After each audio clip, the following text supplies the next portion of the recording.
साथियों, आज भामसेव और भारत मुक्ति मोर्चा के संगठन के द्वारा दीना भाना जी और काशीराम जी और डीके खापर्डे जी, इनके स्मृति में और काशीराम जी के जन्मदिन में खास तौर पर आज का ये कार्यक्रम आयोजित किया गया है। इस मौके पर चर्चा करने के लिए कई विषय चर्चा के लिए रखे गए हैं। उन तमाम विषयों पर मैं कुछ बातें आप लोगों को खास तौर पर समझाना चाहता हूं। साथियों, भामसेव मुलाजिमों का संगठन है, भामसेव कर्मचारी लोगों का संगठन है, ये पढ़े लिखे लोगों का संगठन है जो 26 जनवरी 1950 को इस देश में संविधान लागू हुआ और संविधान ने इस देश के अनुसूचित जाति के लोग, अनुसूचित जनजाति के लोग, अदर बैकवर्ड क्लासेस के लोग और इनसे कन्वर्टेड माइनॉरिटीज के लोग, इन लोगों को जो हजारों सालों से मनुस्मृति के द्वारा, ब्राह्मणों के द्वारा लिखे हुए जो धर्म ग्रंथ है, उनमें हम लोगों को अधिकार वंचित किया था, उस के विरोध में भारत के संविधान ने हम सब लोगों को बाबा साहब अम्बेडकर के नेतृत्व में अधिकार बहाल किए गए। इसलिए हम लोगों को ये जो अधिकार बहाल किए हैं उसमें तमाम प्रकार के अधिकार है। उसमें पहले नंबर का अधिकार जो है कि पढ़ने लिखने का हम लोगों को अधिकार नहीं था, मगर हम लोगों को भारत के संविधान के अनुसार सारे देश भर के अनुसूचित जाति के, जनजाति के, पिछड़े वर्ग के तमाम लोगों को ये सारे के सारे अधिकार बहाल हुए।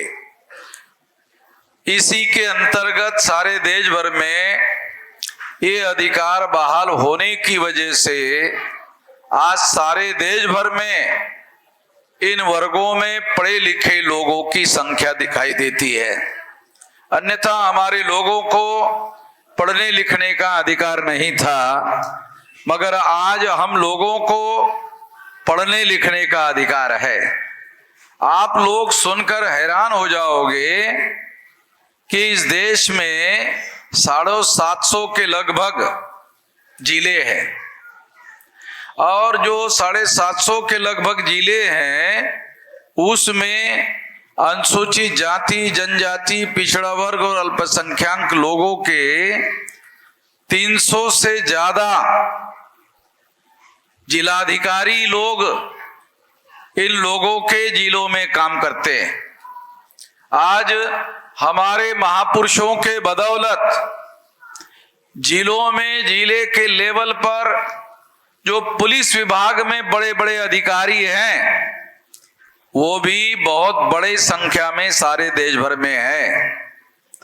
और इसके आधार पर हम ये कह सकते हैं कि भारत के संविधान के आधार पर, उसके बदौलत हम लोगों को तमाम प्रकार के जो अधिकार मिले हैं, उसी की बदौलत हम लोगों को ये जीवन में बदलाव दिखाई दे रहा है।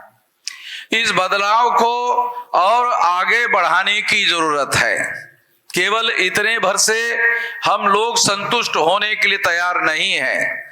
उस बदलाव के लिए हमें आने वाले समय में जो बड़ा काम हम कर सकते हैं वो करने के लिए हमें आगे बढ़ना चाहिए।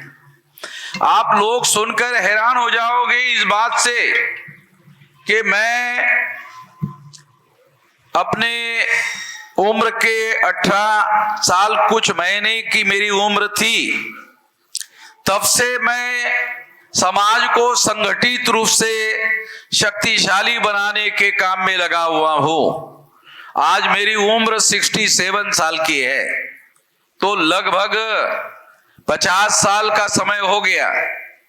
इतने लंबे समय से हम ये काम कर रहे हैं और इतने लंबे समय से काम करने की वजह से आप लोग सुनकर हैरान हो जाओगे कि 750 जिलों में से 625 जिलों में आज वामसेव संगठन कार्यरत है। 625 जिलों में।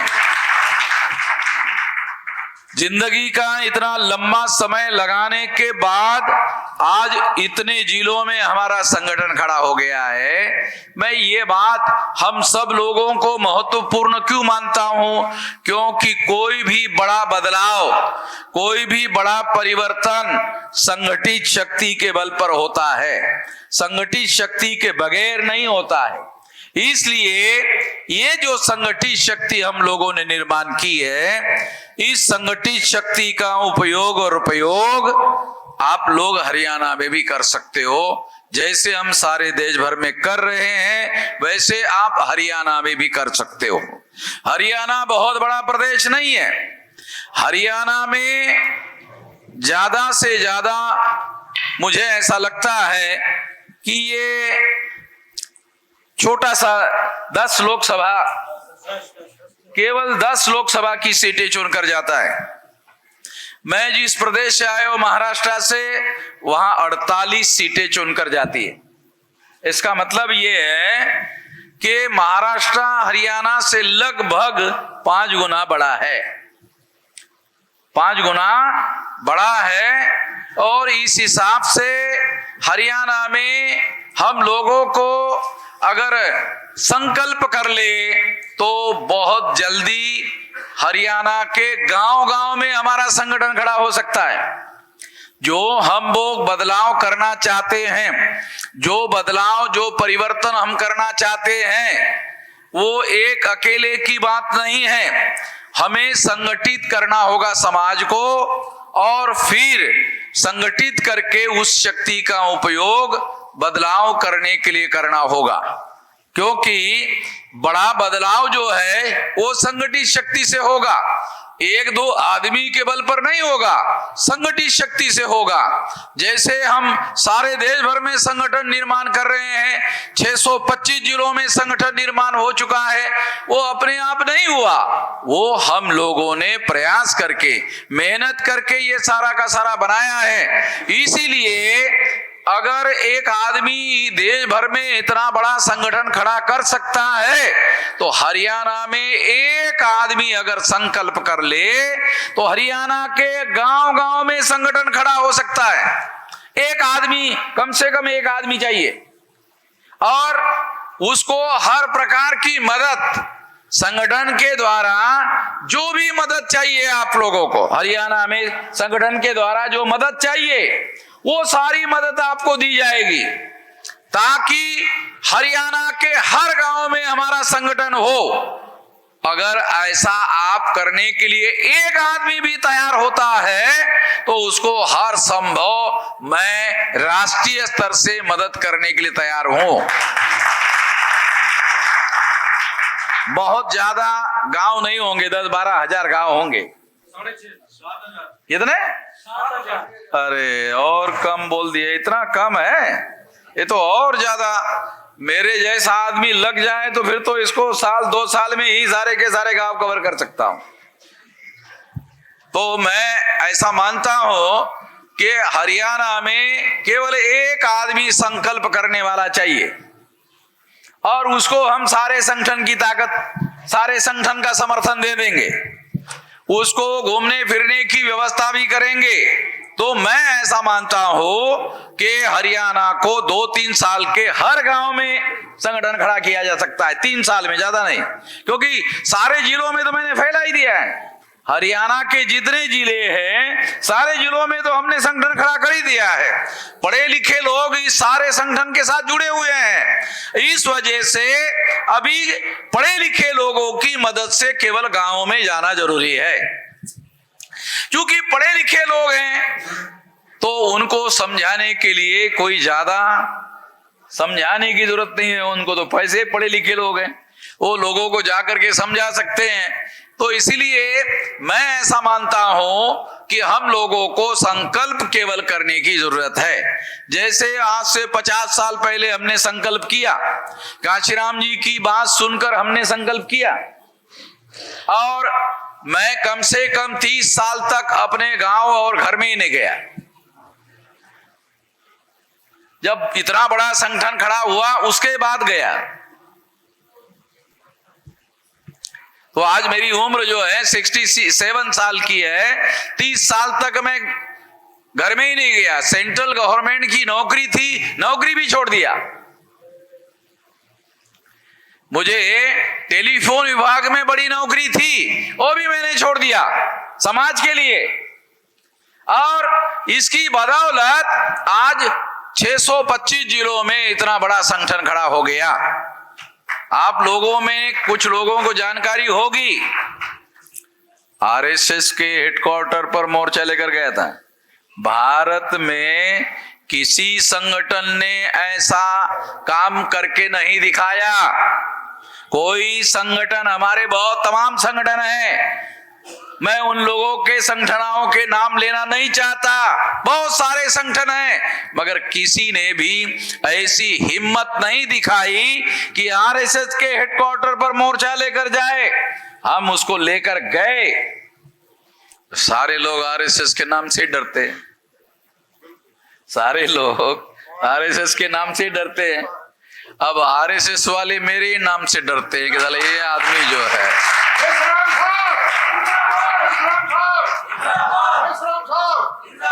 ये जिंदाबाद का नारा देने से जिंदाबाद होने वाला नहीं है।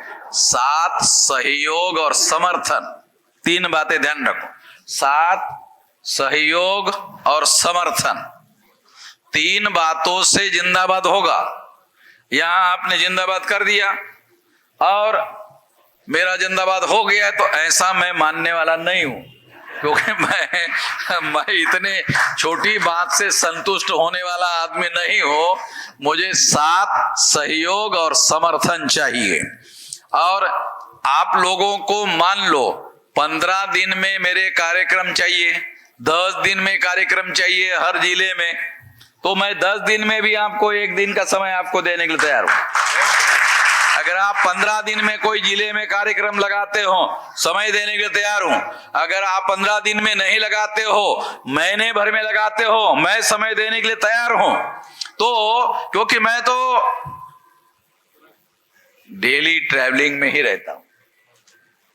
आज सवेरे मैं नागपुर से दिल्ली आया, दिल्ली से एयरपोर्ट से ऑफिस गया, ऑफिस में नहाने के लिए गया, नहाया और फिर दोबारा गाड़ी में बैठकर आपके पास आया।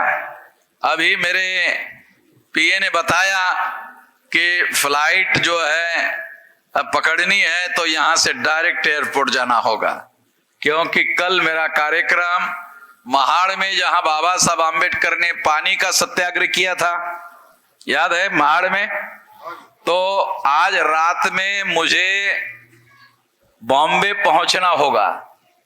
फिर बॉम्बे में रात में 12-1 बजे वहां से ट्रेन लेना होगा, तो सवेरे दूसरे दिन जो है वो महाड़ पहुंचूंगा। तो डेली का मेरा कार्यक्रम है, 1 दिन का नहीं।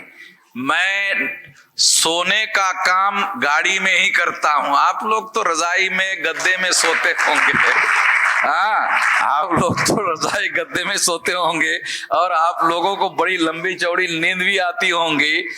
हम लोगों को नींद भी इसलिए नहीं आती है कि आप लोगों की चिंता ज्यादा टेंशन पैदा करती है, तो नींद भी कम आती है। तो इसलिए क्योंकि ये लड़ाई है, ये लड़ाई हम बीच में छोड़ना नहीं चाहते, ये लड़ाई हम हर हालत में लड़ना चाहते हैं और मंजिल पर पहुंचाना चाहते हैं। इसलिए ये लड़ाई हम लोग लड़ रहे हैं, क्योंकि हमारे साथ हजारों सालों से हमारे साथ अन्याय हुआ। और आज आप सुनकर हैरान हो जाओगे कि ब्राह्मणों ने 6347 जाति के टुकड़ों में हमें बांटा। हमारे बहुत सारे लोग ब्राह्मणों के हाथों से अपने घरों में बहुत सारे कर्मकांड करते हैं और उनको पैसा देते हैं, ब्राह्मणों का पालन पोषण करते हैं।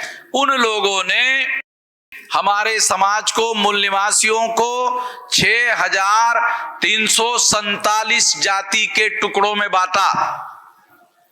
अंग्रेजों ने हिंदू और मुसलमान 2 टुकड़ों में बांटा था।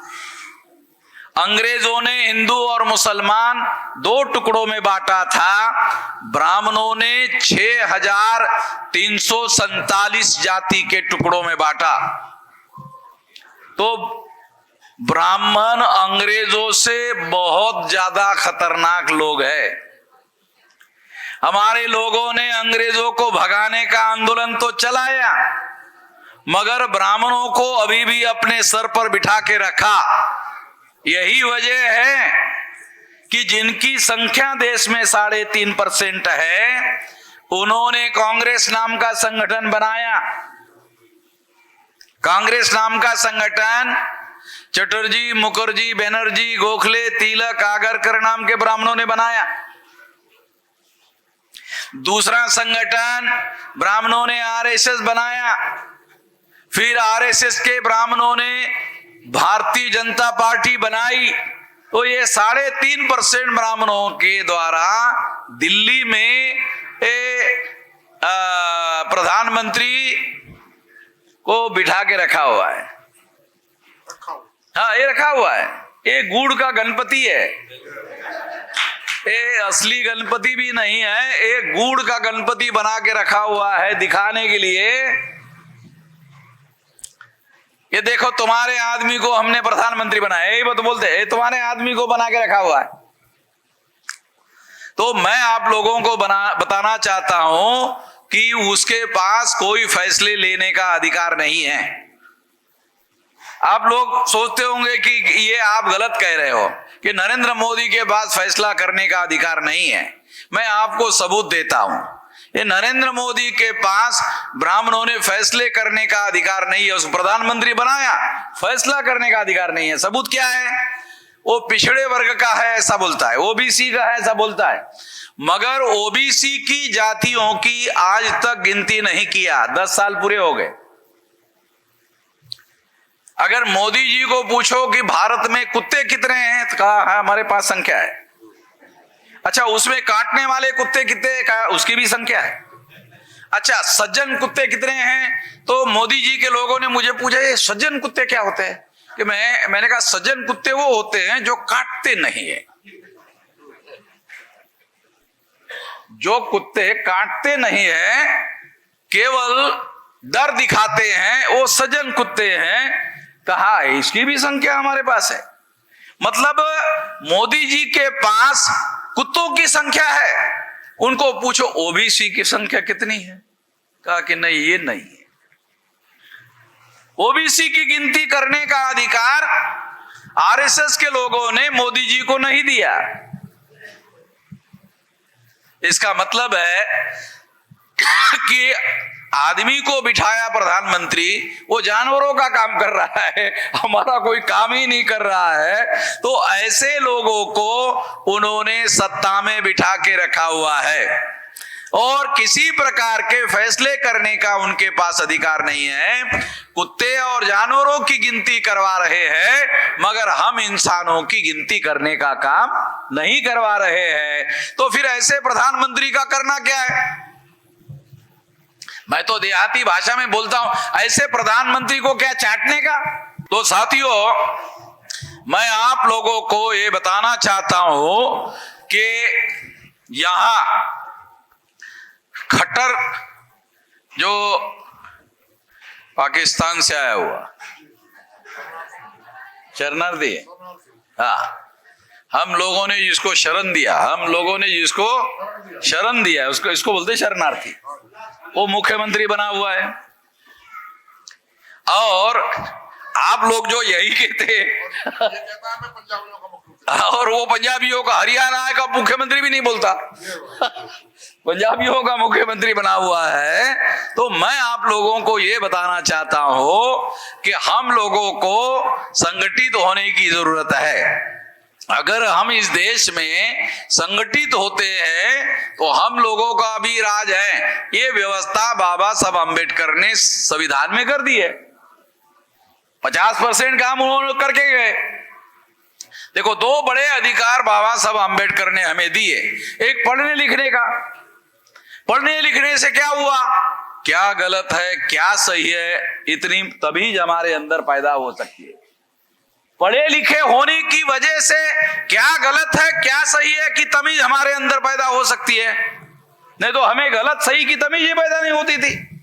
किसको गलत कहा जाए, किसको सही कहा जाए, तो ये एक अधिकार हम लोगों को उपलब्ध हुआ। दूसरा, वोट का अधिकार, जिसके आधार पर हम लोगों के पास 2 अधिकार आए हैं। वोट के अधिकार में 2 अधिकार शामिल है।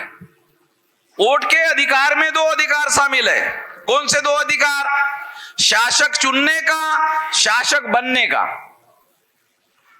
तो 84 तक हम लोग ये मानकर चलते थे कि हमें तो चुनने का अधिकार है, इसलिए हम दूसरों को चुनते थे।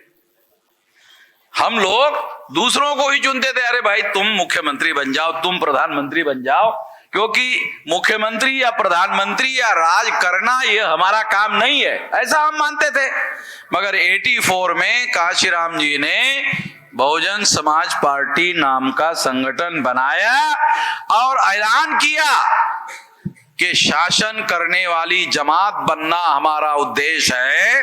ये जो बाबा साहब अम्बेडकर ने कहा था, अब शासन करने वाली जमात बनेंगे, इसका मतलब है अब शासक चुनेंगे नहीं, शासक बनेंगे। क्योंकि वोट के अधिकार में 2 अधिकार शामिल है, एक चुनने का, एक बनने का। तो हमने आधा ही समझा, हमने समझा चुनने का है तो हम दूसरों को चुनते रहे। मगर वोट के अधिकार में हमारे लोगों को भी मुख्यमंत्री बनाने का, हमारे लोगों को भी प्रधानमंत्री बनाने का अधिकार है। तो हरियाणा के लोगों को, हमारे SC ST OBC के लोग 100% नहीं, अगर 35% इकट्ठा हो गए तो आप अपना मुख्यमंत्री बना सकते हो। 35%। इसलिए मैं ऐसा मानता हूं कि हरियाणा में 6,500 जो गांव है ऐसा बोल रहे हैं, ये संकल्प करके 6,500 गांवों में केवल 2-3 साल में संगठन खड़ा कर सकते हैं। और अगर 6,500 गांव में अगर हमने संगठन खड़ा कर लिया तो सड़कों पर लाखों लोगों का हुजूम खड़ा कर सकते हैं। और हमारे लोग जो दूसरों को चुनने के अधिकार का इस्तेमाल करते रहे, वोट के अधिकार के तहत हम दूसरों को चुनते रहे, मगर अभी हम लोग संकल्प करेंगे कि अब दूसरों को नहीं चुनेंगे, अब हम लोग अपने ही आदमी को शासक बनाएंगे। अब चुनेंगे नहीं, अपने आदमी को शासक बनाएंगे। इसके लिए हरियाणा के लोगों को राष्ट्रीय संगठन के तौर पर हमारी तरफ से आपको जो मदद चाहिए सारी की सारी मदद देने के लिए तैयार है। 5 प्रकार के साधन होते हैं आपको शासक बनाने के लिए चाहिए। 5 साधन। बुद्धि पहले नंबर का साधन है। बुद्धि, पैसा, हुनर, समय और श्रम। केवल 5 साधन, और ये सारे साधन आप लोगों के पास है। बुद्धि आपके पास है, क्योंकि बाबा साहब आम्बेडकर ने आप लोगों को पढ़ने लिखने का अधिकार दिया, तो बुद्धि का विकास हुआ। बाबा साहब आम्बेडकर ने और एक बात कही कि अगर बुद्धि की कमी पड़ गई तो फिर मैं दे दूंगा, मैं भरपाई कर दूंगा। अब बाबा साहब नहीं है तो मैं कहता हूं बाबा साहब आम्बेडकर की तरफ से कि ये भरपाई मैं कर दूंगा। आपको जो चाहिए, बुद्धि, पैसा, हुनर, समय, श्रम, अगर 6,500 गांव में आप संगठन खड़ा करते हो तो ये पांचों के पांचों साधन इधर हरियाणा में ही पैदा करेंगे। इसको पाकिस्तान से लाने की जरूरत नहीं है, इधर ही हम लोग पैदा कर सकते हैं, हमारे पास ही है। इसलिए इन साधनों के आधार पर हम इस देश में बड़ा बदलाव ला सकते हैं और हरियाणा का मुख्यमंत्री भी हमारे ही लोगों के अंदर से बना सकते हैं। केवल संकल्प करने की जरूरत है, केवल संकल्प करने की जरूरत है। आदमी जब संकल्प करता है तो वो 18 घंटे काम कर सकता है, नहीं तो 8 घंटे से ज्यादा नहीं कर सकता। जो आदमी संकल्प ना कर ले वो 8 घंटे से ज्यादा काम नहीं कर सकता।